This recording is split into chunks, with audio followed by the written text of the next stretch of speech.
Welcome back to SK Lifestyle. Thank you for joining me. I am doing 5 things that I hate about my 2005 Toyota Highlander. Yeah, that's right. So if you appreciate this video and the time that it took to make it, be sure to hit that like button down below and the subscribe button as well. With that said, let's get started.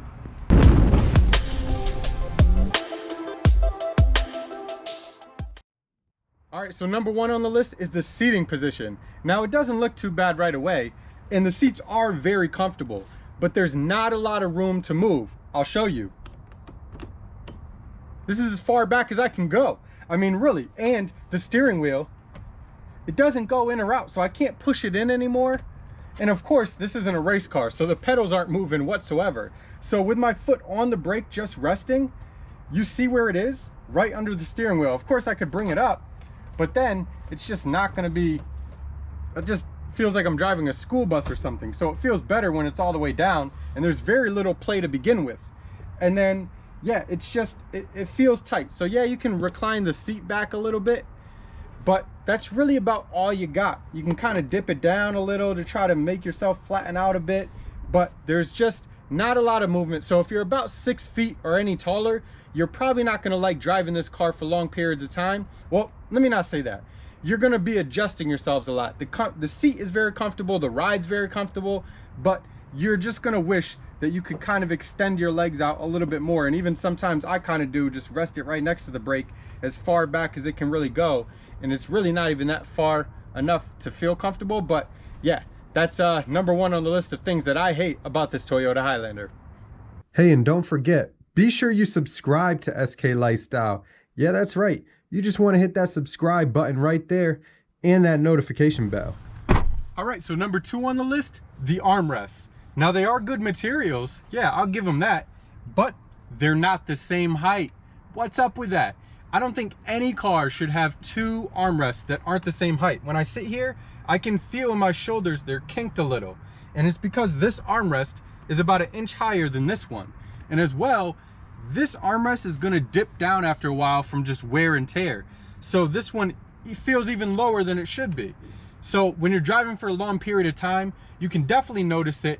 And for such a well-built car, I think that's definitely one place where they missed the mark. And again, I don't think any car should have armrests that aren't the same height. Do you agree? Disagree? Leave the comments down below.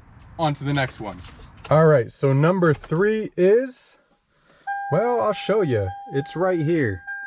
Yeah, that little button, the cruise control.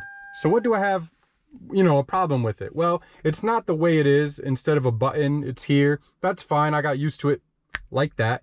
So, you put cruise control on, you got it on, whatever.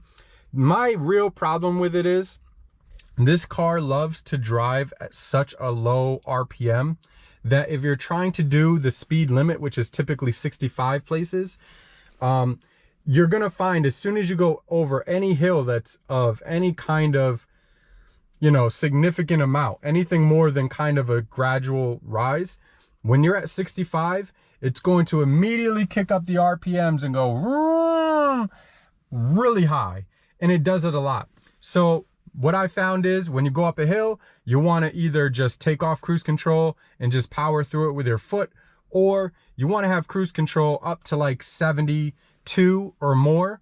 And if it's a very steep hill, it's still going to kick in at some point, but perhaps not as much, maybe up to like 3,000 RPMs instead of like, I've seen it jump to like 4,500, 5 grand when it's really at 60, 65 and just trying to go. All right, so what do you think about that situation? Not really the worst, but definitely on my list. I had to put it on there. So on to number 4.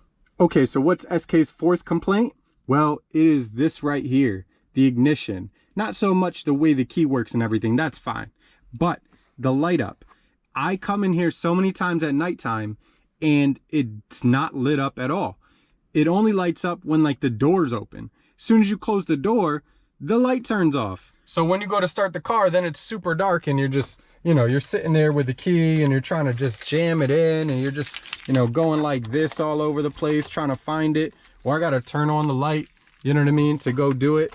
It's just, yeah, it's another first world problem, but I just feel like, again, it has the ring there for the light to turn on. I'm not quite sure why it goes away so quickly.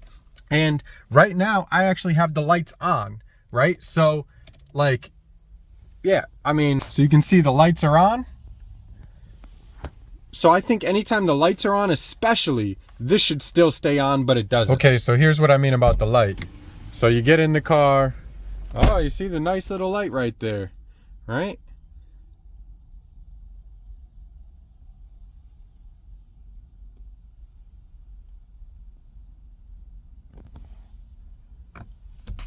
Oh, of course, now it's staying on. Oh, there we go.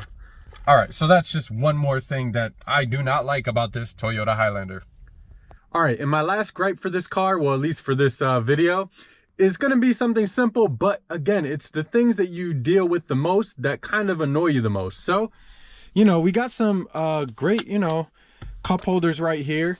And of course, in the back, you know, there's two right in the middle. There's two off to either side of the passenger. There's actually a cup holder in the third row on either side. So that's what, 2, 4, 6, 8 cup holders back there.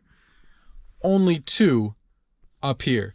And the side bins, yes, I get the side bins are kind of small. There's not a lot that sticks out, but there is enough right at the end, past where the seat normally sits, where a bottle could be. Now you look down here, this is a better representation. How nice would it be if this spot right here just bulged just an inch? Just an inch. It wouldn't affect any kind of leg room, and it would allow for like a bottle to go in there. Look, you gotta jam this in there just for a regular water bottle. And of course, no other kind of cup or anything is gonna fit in there. So yeah, there's the last thing on my list of the 5 things that I hate about this Toyota Highlander. All right, so there it is, the 5 things that I hate about my Toyota Highlander. Really not too bad taken in aggregate when you think about all the things that could be wrong with a normal vehicle, right? But I had to put it out there, especially for all the enthusiasts, all the Highlander lovers out there. I've been getting so many comments on the other videos, so I just wanted to put out some more content, something that I thought about this vehicle. Let me know your thoughts in the comment section down below. You already know, SK will get back to you. And again, hit that like and subscribe button as well. With that said, see y'all later.